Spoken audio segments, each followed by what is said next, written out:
There you go. All right, hold on. I got you. Welcome to the Just Two Black Brothers podcast. I'm DJ Perry. That is my brother PoPolitickin, and we're joined tonight, man. You know, I gotta call him a legend. You know, we're joined by the legend, Dizzy Scratch. Yes. How you doing, sir? Welcome to the show. Oh, thank you, brother. I'm happy to be here, man. Seriously. No, this is good vibes. I like this. Two black brothers. Let's do it. That's what we're trying to do. Huh? Yes. I said, how that shit zooming in like that? Oh, on who? Mine's or yours? Oh, Dizzy, that shit just zoomed all the way in. That was hard. Oh, he got a good camera. He got that good stuff. Move to the side. Move with me. Move to the side. Oh, you got a motion camera? Yeah. Yeah, I started zooming all the way in. I was like, why you doing that? No, we got to do that, man. We got to take it up. Hey, that's what I told. Hey, I did tell him that. So he just bought a camera. We thought it would be here in time for today. You got a bar though. So we got to step it up a little. But look, welcome to the podcast. Like I said, man, everybody listening, this is a legend right here. All you youngsters we have on the show, you know, some of y'all might got to do y'all homework, but this is with y'all mama back. Going back. Going back. None of these millennials know who I am. Like, who? No, but that's the messed up part about it. Listen, I was listening to a song by Mitchie Slick, and he said, you know, the kids in the neighborhood don't even know that this old head who getting up to go to work in the morning was somebody who put in so much work. You know? He just ain't got time to be fooling around like that no more because he got to go to work in the morning. So he go to bed at a nice, decent hour. He ain't out there like that. So, but listen, I was just listening to I had to go back and listen to the Breaking Adams this morning. So I've been posting lyrics of our culture on my Instagram. So I dropped the first line by Nas today as my featured lyrics. And then I said, you know, speaking of main source, we got Mr. Scratch on later today, so peep it. But did you? I don't know if you missed it when he first came on. He said they on the second album they put out the Locks first feature. Oh yeah, that's what he do. I don't do it. No, I'm just a disabled veteran, man. I got like PTSD and all that stuff, so I be on the smoke on my nerves. Hey, let me tell you something. We had a roster on maybe about a month ago, and he was being real modest and cordial while we was talking to him. But once he saw Poe do that, he was like, "Oh, I didn't know I could do that, man." He opened up. I thought this was a family show. Oh, yeah. Oh man! I was telling you, he was saying they put out the Locks too. They had the Locks on their second album. Oh yeah, I did read that y'all did debut Nas and the Locks. Yeah, it's hard. A lot of people don't realize how much stuff Main Source was responsible for. So yeah, Nas was the very first record ever that anybody heard him on. You know, we put him on first. He was like 16 years old at the time. And he was snapping on that joint. I know he was. Yo, bro, you know, it was nervous for us. We was like, boy, you like, who is this? That line? You sure you want to go with that line? He was like, yo, but shit. I'm like, go. Oh yeah, he did say some controversial, like that could be controversial and stuff, but he didn't care, right? No, I mean, bro, we're 16, 17, 18 years old. You know, let's do it. Yeah. What's the worst that can happen, right? You know, we're like the young NWA at the time, like, you know, we ain't thinking. We're just like, let's go for it, man. Let's just do us. And you speaking of that friendly game of baseball, you know, SIBO from Sacramento, he did a version of Daily Game of Baseball. But he went to jail for his because he got locked up. Oh, but they said it violated his First Amendment rights, but his was so graphic that he was like, yo, F the governor. When the police pull you over and you're on your second strike, shoot them. Yeah. But the hook is just a friendly game of baseball. So when they try to pull you over, shoot them in the face, y'all. That's how his hook went. Oh. But he ended up, and that came out probably like early, it might have been late 90s, like 97, 98 time frame. But he was already in trouble, so he got in more trouble for putting that out. No, or whatever. Black boys, we ain't good shit. But everybody that is tuned in, you know, just let them know. I know you doing something you doing something different now. But I mean, if you want to just give a quick rundown of who you are and what you do, and we'll get into the interview. Well, we did a history lesson. Let me tell you the stories, ladies and gentlemen. Way back. For those who don't know, my name is Dizzy Scratch. I'm one of the third members of the group Main Source, the founding members. My production credit goes all the way back to from Nas to The Lox to SWV to TLC to Madonna, Whitney Houston, the OJs, et cetera, et cetera, et cetera. You know, I've been in this game for like 35 years, got 35 platinum records. You know, I stay strong, stay true to it, you know, and just keep it real. But yeah, Main Source is definitely responsible for releasing Nas, his very first record. And then The Lox, when we did our second album, Fuck What You Think, we put out The Lox. Oh, yeah. You know? Yep. And we put out Akinelli and all the rest of the guys, you know, and Joe Fado and the rest of them, you know. So yeah, you know, we been getting it in. You know? So did they show love when they guess blew up? Did they remember you, or, you know, or was it different? At the time, everything was love, you know, and then, you know, things get, you know, rocks, you know, sex and rock and roll and drugs and all kind of craziness happens, and people sometimes forget. But I mean, I don't hold no grudge against anybody. Right. You know, you went on, you did your thing. I'm happy for you. You know, I haven't spoken to Nas in, you know, eons, but, you know, I ain't got no grudge. You know, I'm happy to see him take off the way he did. You know, it's a surprise to us. So I give that brother all kind of powers and blessings. But when you did hear that verse, you had to say, like, damn, this dude might be going somewhere, right?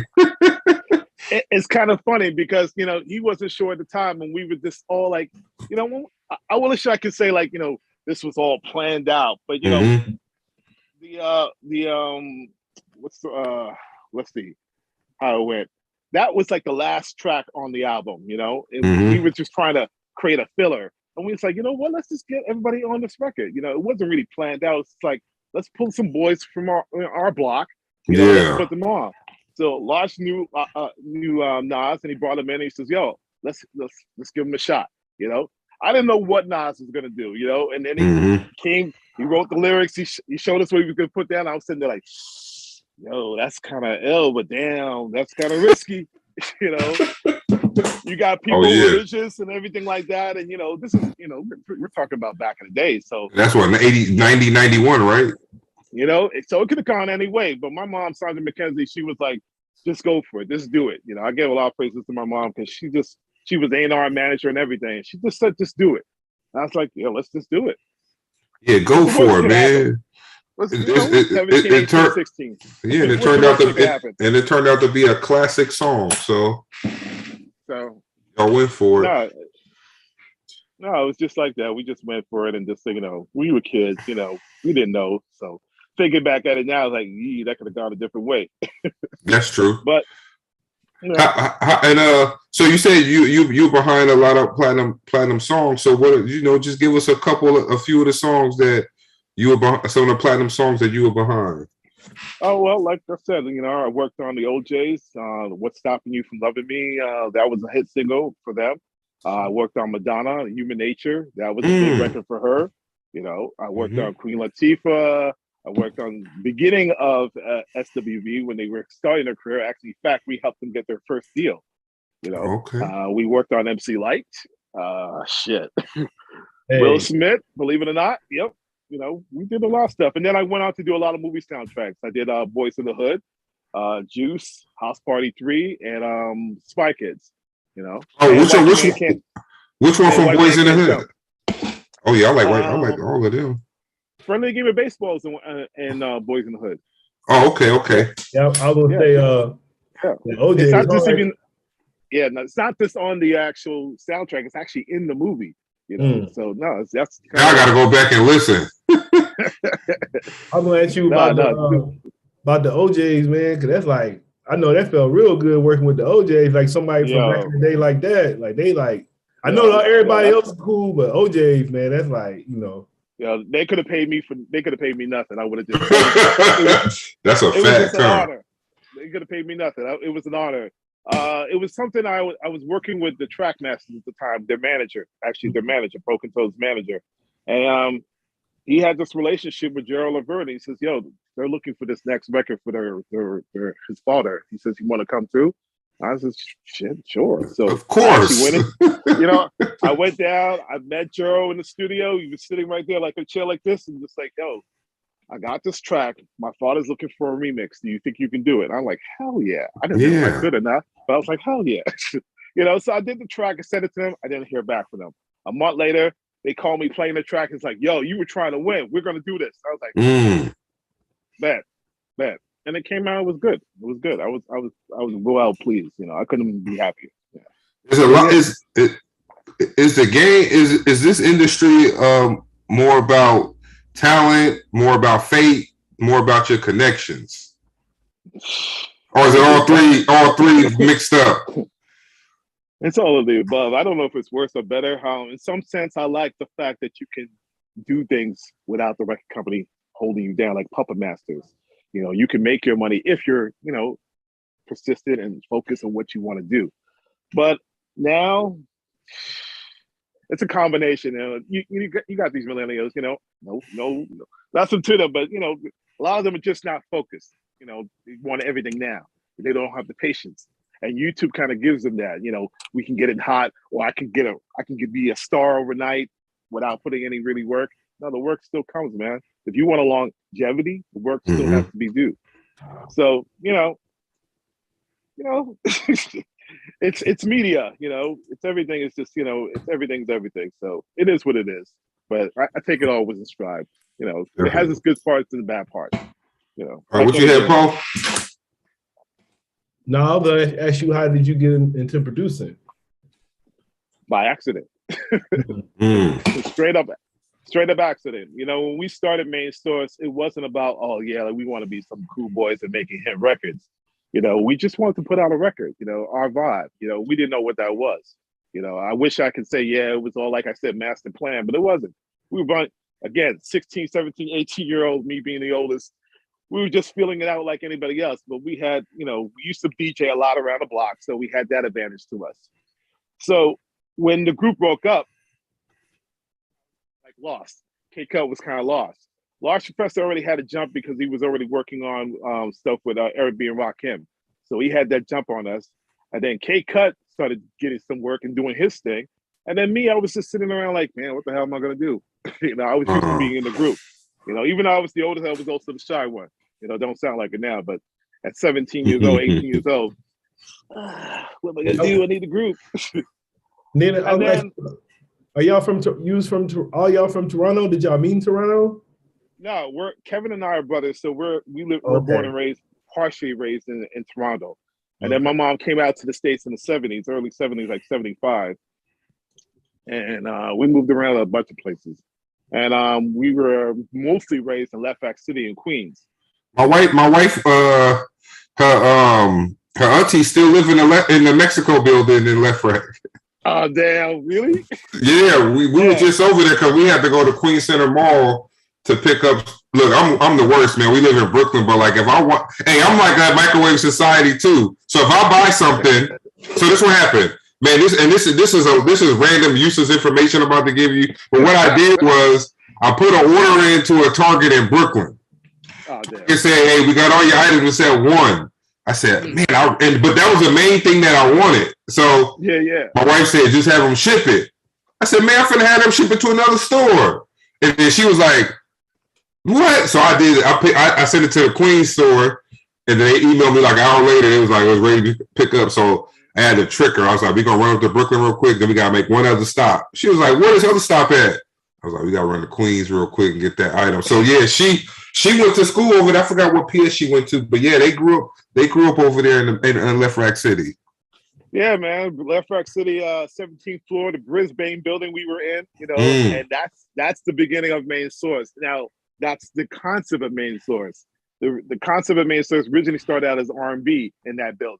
By the time we left that place and we went to Corona, Queens, across the street from Shea Stadium, that's where the real hardcore Main Source started out. When we were thinking about, okay, let's get this rapping shit together. So K-Cut met Large Professor in high school. I was already pretty much out, and he brought him to me and he's like, "Yo, I got this boy, I think he's dope." And I'm like, "All right, bring him." I'm always a skeptical. I was like, "Yeah, bring him." And then he came to me And I was like, but he got glasses. No, none of the hip hop guys got glasses. He's kind of a nerd. And he's like, no, the guy got skills. So, Paul rapped for me and I was like, yo, shit, he sounds dope, And I'm thinking, okay, maybe this shit will work. And then at the time his name was Professor Juice Jones or something like that. It was some crazy ass name. Then he eventually changed it to Large Professor, and I was like, "Yep, that kind of works with the glasses and everything like that." Yeah, that might be something. But but we were still feeling it out. I'm gonna say the main thing I be liking about I feel like the people in the 80s and early 90s, they were still like trendsetters and originators. I feel like now it's like so much copying, but not back then it was like that was the beginning. It was the original. Everybody didn't know nothing. Everybody still. So y'all actually gave a blueprint for now because y'all didn't really have a blueprint unless maybe some rock and roll maybe, but like a lot of that actually. Yeah. That's very much real. I mean, this is early 80s. We were coming up after stuff like the Shy Lights and the Gladys Knights and those kind of the real groups. So that's all I had to listen to. So they were doing it for real. They go in the studio and they get it done. Read the real tapes. You mess up, you take the tape back and you start all over again. So I'm coming from that same time period, very analog. So all we knew how to do is not copy, just make up some real shit, So, it took time, it took patience, but we found our strides, And like I said, because we came from a West Indian background, we did DJing, we had that little mixing and blending kind of vibe in our heart and soul. So, and plus my mom and my grandfather, he was very musical. So he taught us how to play stuff. So, it kind of aided it without even us knowing, it was almost like that Mr. Miyagi shit. You don't know that you're learning shit, but you're learning shit. Right. So on the album, on Breaking Adam, it's like, who's actually rapping on the songs? Which one? On Breaking Adam's on the album. So were you guys actually rapping or were you just doing the beats? No, K-Cut and I were always doing the music. Large Professor was the rapper? Yep. And then he became a big producer, right? So after that, we all started as being producers. We all had our strengths. So like Large Professor was deep into hardcore hip hop. K-Cut was into hip hop reggae, and I was into hip hop R&B. Without even really knowing it, but R&B was my flavor, like I said, the group originally started as R&B, and then it kind of transformed into hip hop. But if you listen to like Just Hanging Out, it has the same track. That's that dan dan dan, the bam bam. That's the reggae part. That's K-Cut all the way. Then when you're looking at the front door, that has a little R&B element. That's mine all the way. So we all had our elements. That's what made the groups kind of unique. R&B. Hip hop and reggae, and it made us very unique and stand out from that point of view, Right, but we were all kind of producers, amateur producers learning our craft. But like I said, Large Professor got to step off first, then K-Cut, and then me at the back. So before we transition into more recent times, at some point the group broke up, but you guys got back together. Would you say that was attributed to just the age at the time and just figuring out this industry that you guys were in? What broke it up? Starting out, 16, 17, 18, kids, we don't know. We arguing about getting into feelings, So when the group broke up, we postured like, you can't tell me nothing, man. Well, don't call me, but I ain't going to call you. And it's like, looking back at it now, it's like, what were we arguing about? I say, what did y'all break up for? Again, I couldn't tell you specifics, but it was really got down to a disagreement of who wasn't coming in the studio. It got really personal. Young boys posturing, making a little money. You can't tell me nothing kind of bullshit. But that's what we do. That's what we do too. But you mess up some yourself. You floss something, and you're like, man, well, fuck you. I don't need you, but I don't need you either. And then it be messed up when you boys, because when you boys, you already know what you can say and really fuck them up. Exactly. So it's like, man, you didn't really do anything. I was like, oh, really? I'll show you. It's that kind of nonsense. Yeah, but grown men now, we're like, bro. That was stupid, right? And we was young and dumb. Wasted a lot of time, left money on the table, stupid. Stupid. Right, especially after, because I know, after that first album, that y'all was up there. People was talking about the second album too. So I know it hurt. It probably hurt, but sometimes you be like, yo, that stuff you had to go through that stuff probably at that time and not at a later age.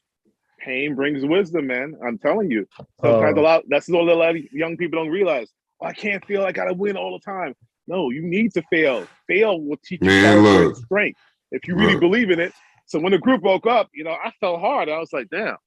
But out of that taught me, like, you can do it your own, man. You pull yourself up. You're one part of the group. The group doesn't end you just because it's over. So I had to learn that lesson. I had to go through it. And then eventually, I got a call, I think, from MC Light, and she's like, yo, can you do this track for me? And I was like, what? She's like, do the same thing you did on your album. And I was like, what? Because I didn't know what producing was. Yeah. She says, just give me that vibe. And I was like, all right, I'll give you that vibe. That led to Queen Latifah, and then led to something else and something else. And I was like, I was on the I got something here. I got something going. Yeah. It was on the job training. And then I got better and better. And I was like, you know what? I can't do this on my own. And 30 years later, I'm still here. I said you could almost akin it to COVID. Like, look, people who went through COVID, like they say, if you wasn't creative or you couldn't find your creativity during that, you probably ain't got nothing. Shit, COVID happened, and I built this whole entire studio. Look. Exactly. You got to do something. A lot of people freaked out. I was like, man, I'm used to being by myself. We're on 2 acres now. Being by myself is not a problem. So I was like, shit, let's do it. But a lot of people freaked out. They need to be with people. They need to hang out. I was like, no, man, I'm cool. But if you were providing a service to people, you know what? Some people probably still looking for that, what you was providing to cope. Yeah. And people probably didn't think about that. Like, man, I probably should keep putting out music because maybe the people that my fans need me to get through what they're going through. Hey, I call that shit the gift and the curse because, like, I grew up poor, so when shit like this happened, I'd be cool. Exactly. Yeah, shit to me, I grew up I agree exactly. COVID was a blessing and a curse for me. No, same thing. Because I said it's like because everything stopped, as you guys know. Everything stopped. Right. So I was sitting there like, okay, we had a little tour planned out, and everything just dropped. And I was like, and my wife was like, why don't you finish off that record? I was like, you know what? I will. I will. I sat here for 2 years. I worked on like 30 tracks, So I got 2 albums ready to go. So now that everything's all kind of sort of freed up, we're putting them out.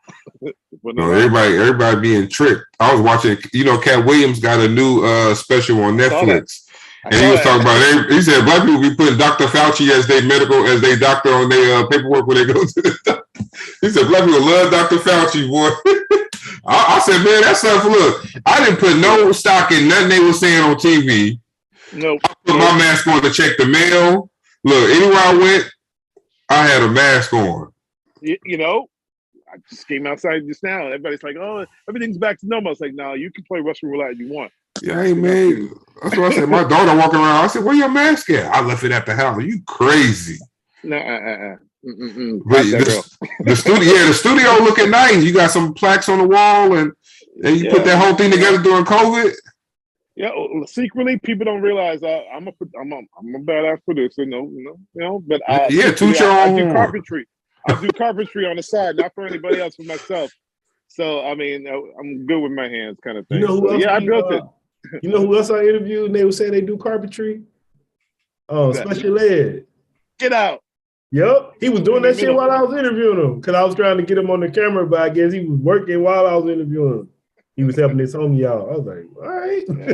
No. I do, a little carpentry. I paint, I do a bunch of stuff. So, Hey, I be feeling like my man game up, man. I be like, I don't know that shit. I be feeling like, man, I need to learn that shit. That shit good to know. Save some money, especially if you got a house. Shit. Yo, I didn't do well in school, but I did well in wood shop, so that shit came in handy. Definitely. They took that shit out of school, though. That's the thing. And shit, they don't got that. Like back in the day when I was going to school, I remember they had Votech. They don't got Votech no more. Wow. Yeah, we got the pick from home economics or wood shop. They had auto mechanics. They had all that shit back in the day. Auto mechanic, wood shop, that thing saved me. My best subject, wood shop, auto mechanic, and science. Those things saved me. Everything else, history. It is what it is. But music, man. We will talk current events, man. We will talk current events with you. I was gonna ask you about what you. Oh yeah, go ahead. Oh yeah. You heard about that? What happened? I missed it. He was talking about the Young Thug thing. No, what happened with that? No, man, they got a whole RICO law against him and all his whole record label. Oh damn! See, I'm out of the loop. When I'm working in the studio, I don't hear nothing else going on in the public until I come up for here. What's going on? Fill me in. They took down his whole. Basically, I think they took down like 15, 20 of his people, but they got him with a RICO law, and they used all his lyrics against him, like 3 or 4 singles. Oh damn! Yeah. Nah, I didn't hear about that. No, I missed that one. I gotta look that up. No, we just said we always attribute it to like, hey, little man. Say hi. Yeah, he busted the door open. I said, "What you doing? You can't be doing. They can't be busting in the door. I'm working." But no, he don't understand that because he like work. Yeah, all right. yeah, whatever that. Yeah, but yeah, no. But we, look, like we said, we talk about the current state of hip hop. So it's like is art. It's an art form, but now it ain't got to where. Like some people say back in the day, if I rapped about murder or rapped about drug selling, I was doing it because I saw it in my neighborhood. Right. I wasn't doing it.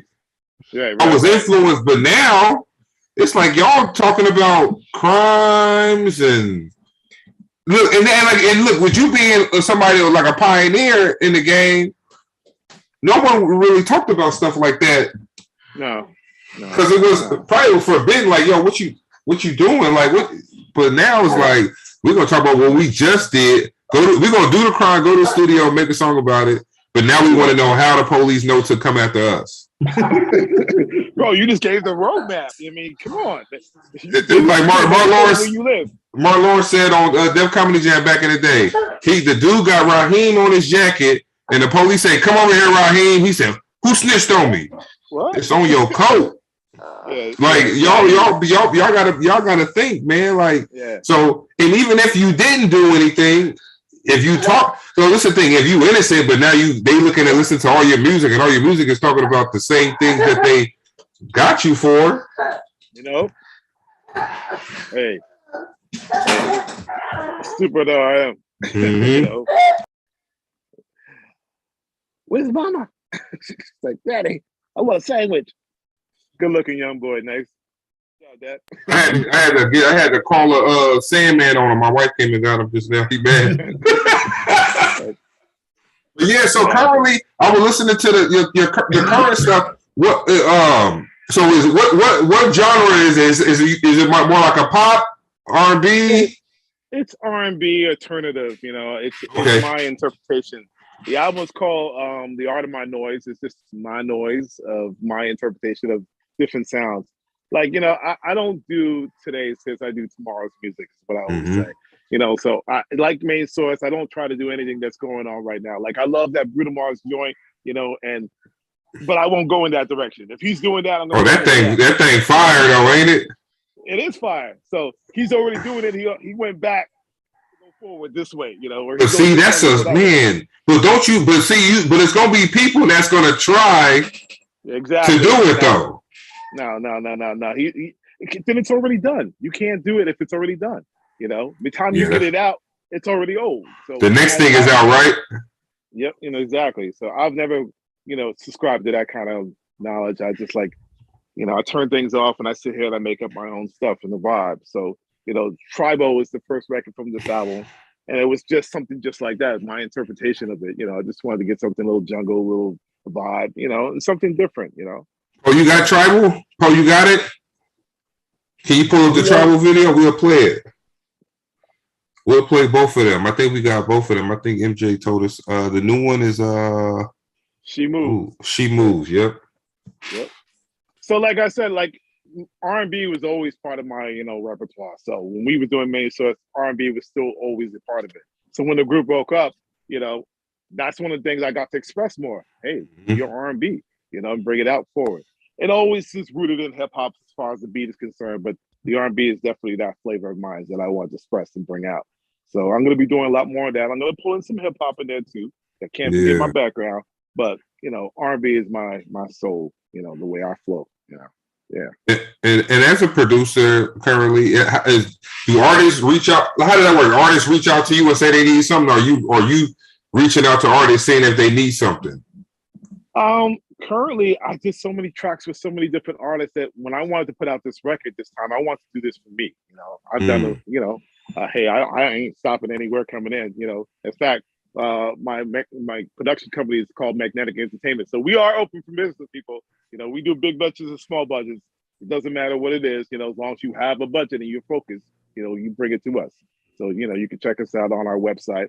But no, man, it's like just keeping it real and just doing it. So, production never stops. So you get what you pay for? Actually, no. You're like, yo, I got $100. You're like, I got $100 beat for you real quick. Hold on. I mean, a decent budget within reason. I ain't hitting. But that's something we need to preach, because a lot of these artists, they don't. I'm like, yo, what's your budget? Oh man, I really ain't got a budget. Then we can't talk. It's like we can't talk. You can't get on the bus without some money. So I mean, hey, look, talk to them. If you really them. want this, I'm just saying, that you take the March of Dimes, you gotta, I'm not gonna rape anybody, but it's like, you gotta pay what you gotta pay within the reason. Definitely. I'm not hitting. The bigger companies can afford $10,000-$20,000. No, the younger guys, you got a couple of grand. Let's talk. Right. Let's put something together. But I'm always gonna give you 100% my best. Definitely. So hold on, Paul. This is She Moves. I think he playing. What's this one? Can you tell us what's She Moves? So it's just my version of respect to women. My mom was a very powerful person, and she did a lot of things for us. And I'm just reinterpreting of how she made a lot of things work. And with just to her fingertips, just made a lot of magic things work with her fingertips. So it's my interpretation of that, done kind of sexier, this kind of cool vibe for visual effects. But it's just a vibey track. Yeah. All right, we're gonna play it. She Moves. So check it out, bro.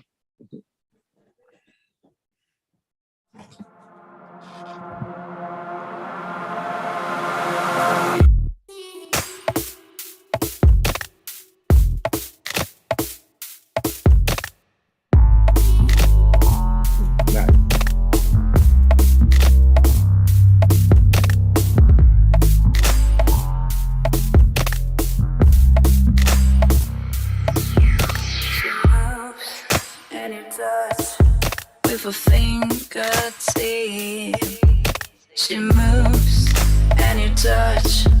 With a fingertip, she moves and you touch. With a fingertip, and spark sets with her to her bottom beat. She moves and you touch. With a fingertip.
Touch with a fingertip. She moves and you touch with a fingertip. She moves and you touch with a fingertip. And spark sets with her to her bottom beat. She moves and you touch with a fingertip.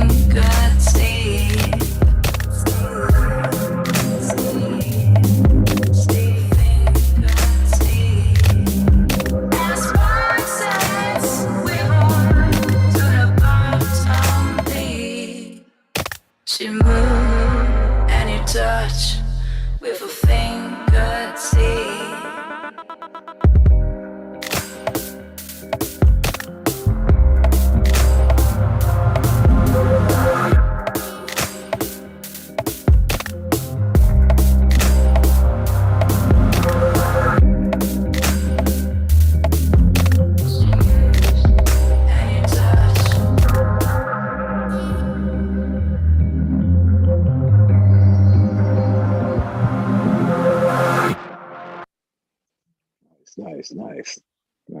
Yeah, they were dancing their ass off that video. Yeah, it's something that my son and I put together. Why they had the mask on? This is during COVID. So this is at the end of COVID. So they got to put their mask on. Post that they could take their mask off for the video and then put it on after. I wonder how I thought it was made it more, mysterious. Yeah, dude, but then I want to see how they look. Look at him,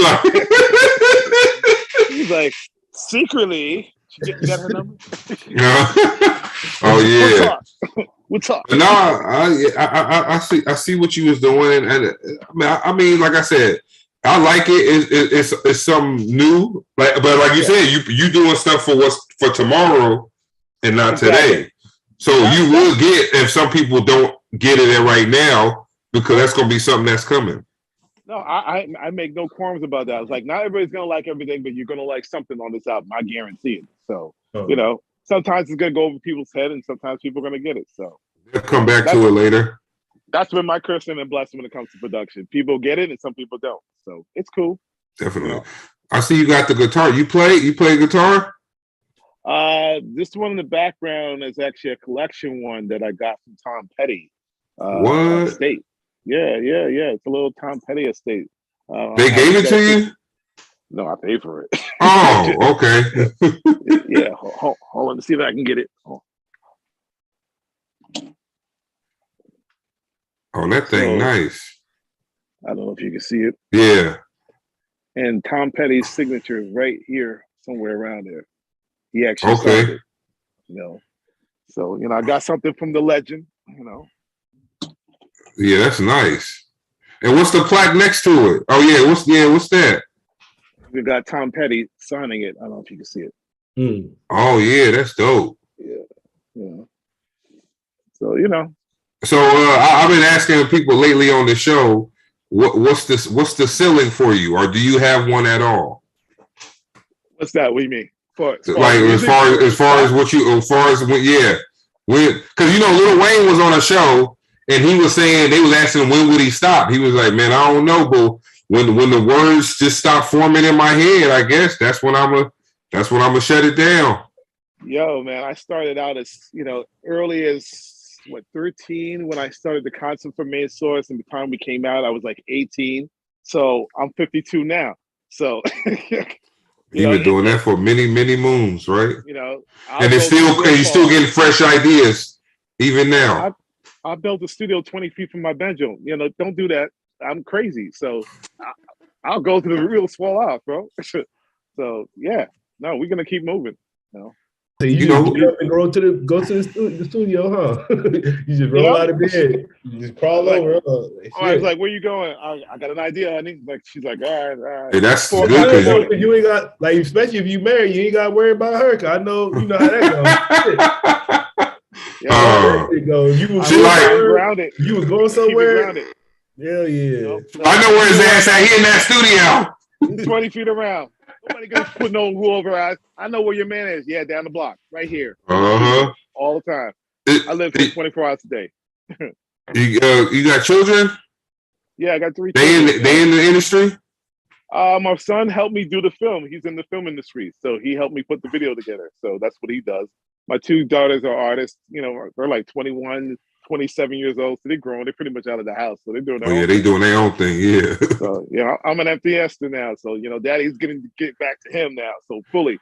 So. Oh yeah, so it's gonna be a lot of work coming out of that studio. Oh, I got new artists coming up and a bunch of stuff. I'm gonna do like kind of we did with Nas and the Locks. I'm gonna bring up some new artists, so it's coming. It's definitely coming. Oh yeah, you stay tapped in with us. We stay tapped in with you. We had them artists on whenever they want to, whenever they want to do something. Because that's what we like to do, man. We just want to bring the culture to the people, man, in the right way. Right. Like we don't want to talk about no drama. We don't want to talk about why you got locked up. We just want to know what you do, and we don't even really. Sometimes we don't even get into the music because we realize that people are like you for something other than what you rapping and singing about. They might like you because you got a pet turtle. And you got people like, yo, man, I got a pet turtle too. And they ain't heard no music yet. They ain't heard none of music. Now they want to go listen to your music. You know, similarities. You know, just vibes. Sometimes it's just about vibes. You know, and that's what we try to create. You know, because you can't like, you know, I sit here and I got the studio, but you can't always come with music. Sometimes you got to just sit there and vibe. So that was one of the reasons of me purchasing the place I have, so we can just vibe out, just relax. You know how studios can be. Sometimes it can be so sterile. So the environment I try to make here is nice and comfortable. You know, there's a couch right behind here. I sometimes sleep in it, and we just vibe. Just playing all day long. That's the life. You know, trying. You know, the world's stressful enough, man. You got to find your serenity someplace. That's what I was going to ask you about. That Buffalo thing, man. Look, I saw the DA posted something. He gonna say, "I'm just want the public to remember that this person is innocent till proven guilty." I'm like, yo, you couldn't pay me enough to put that statement out. I don't care what my position is. I'm the because I've seen some judges that was upset with the defendant and didn't probably didn't really care about their rights because of what they did. So you as a DA, just don't put nothing out at all. Yeah, I wouldn't have said nothing. I always find it interesting that, you know, I know the law is the law, but seriously, this is kind of like it's one and done. That's shutting this open. It should be shut down. The boy should be locked away, you know? That's a fact.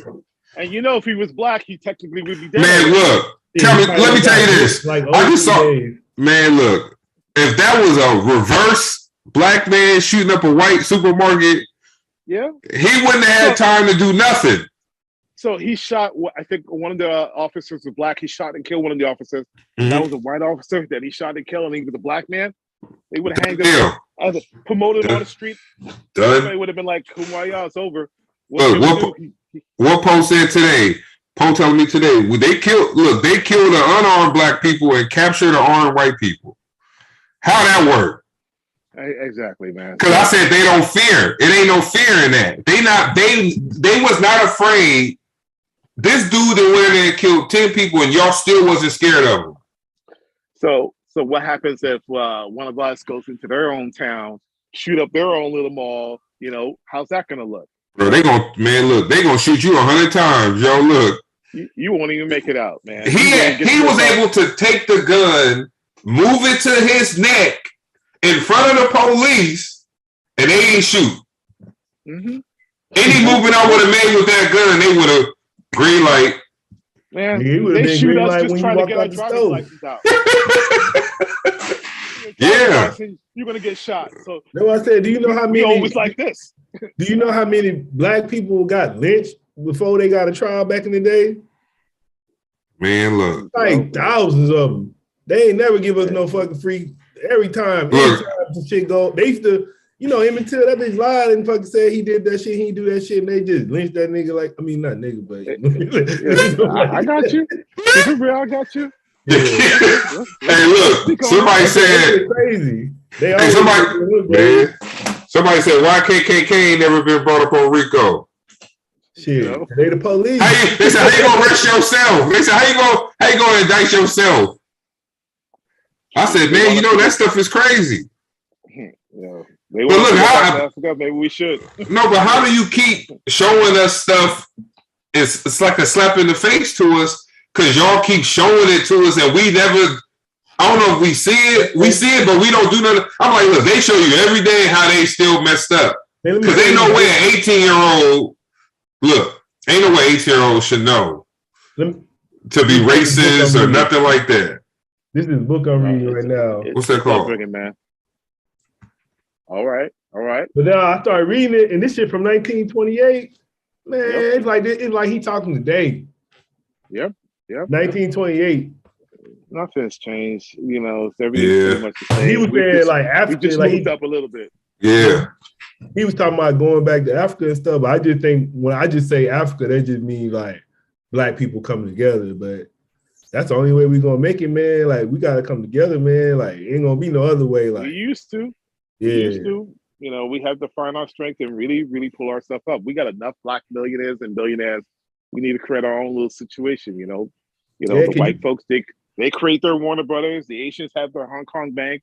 You know, they can put their stuff. Where's our black bank? I was talking about this the other day.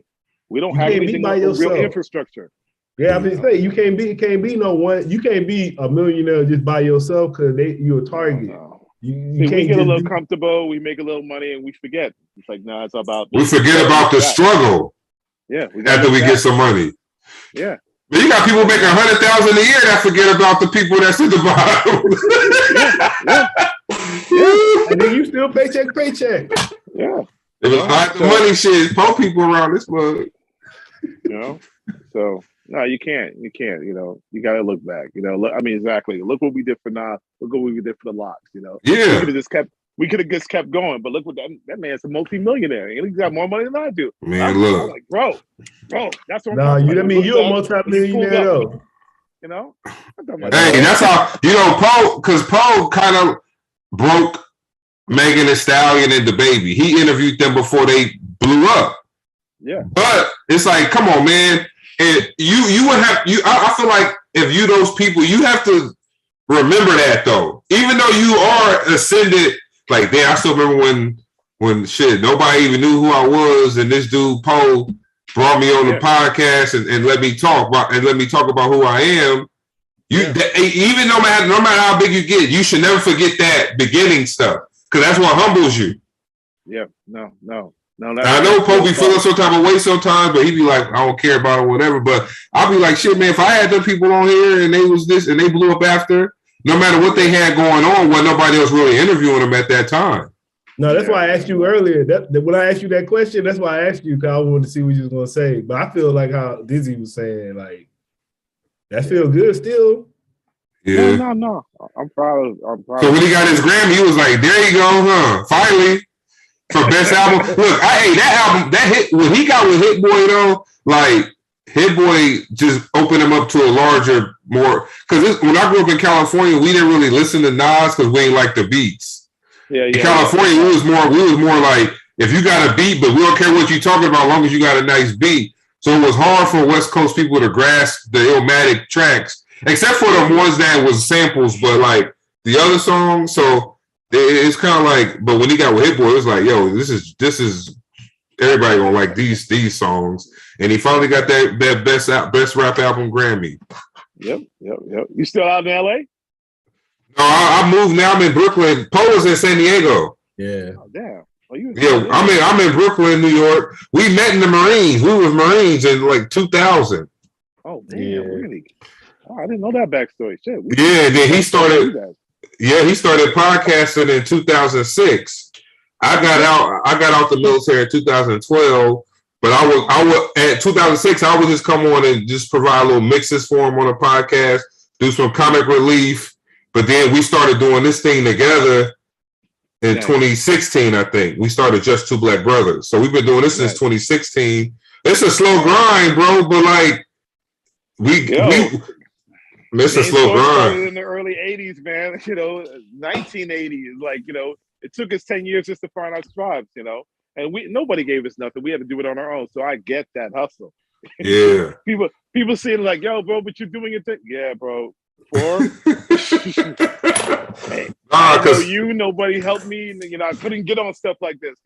Yo, we started our interviewing studio. Right. We started our interviewing MC such and such. Now look who we talking to. So it's like the grind pays off. Yep. No, it does. And a lot of people don't get that, man. We went to bus to studio, so and back, so yeah. Before we could drive whips with everything, we walking. I feel you. But we appreciate you taking the time to talk to us. Anything you drop in new, come chop it over with us. We'll break it for you, we'll play it for you. We'll purchase it. We do it, we make sure we purchase anything that our artists, anything that our guests put out, we will try to go and purchase it if we get a heads up on it. So thank you again. Anybody you want to give any shout outs to before we get out of here? My publicist MJ, for hooking us up. Shout out MJ. MJ is amazing. Rob Schwartz from Who Man, for putting this old boy back on the street. Shoot. Gave him a lot of places to him, man. He had no idea. He's like, yo, let's do it. I'm like, you don't even know what I got. He's like, yo, you main source, let's do it. So Rob Schwartz, man, thanks for the hookup. Right. And people just look out for my new record. It's called Anything's Possible. That's the next record.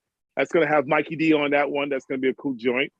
Okay. And check me out on YouTube and Instagram. I'm on streaming on all networks, especially on YouTube. People, let's go Dizzy Scratch. Check out the videos, like and subscribe. People, it costs you nothing. Do that. Show your brother a little love. All right, last thing before you go. Definitely, last thing before you go. You hosting a dinner party. I like to see where people head is at. You hosting a dinner party, right? You can invite 3 people to this dinner party, dead or alive. Who you inviting and what you serving? Ooh, so we slight vegetarians here, but I like some shrimp scampi. So who am I inviting? Terry Lewis, our appraisals boys. Who else? Real quick. Quincy Jones. Okay. Definitely's got to be there because I met him once and he had a lot to say, and I just sit there like a student. That's what you do. My plaques meant nothing to him. I didn't care. I was just like, I'm listening. So those are my two main people. And just for a little flavor, I'll probably bring my girl Jill Scott because I love her voice. Ooh, I'm coming to that one then. Hey, I'm knocking on the door. Is Jill still there? I don't care. Big Jill, skinny Jill, bring it. It don't matter, right? Bring all that love. All right, for sure. That's what's up. Paul, anything before we go? It was nice talking to you, brother. Hey, he the Russell Simmons. He thank you, Doc. Thank you for coming out. God bless you. Good night. That's all. That's what he do. That's what he do. Exactly. But all right. All right, sir. Be good.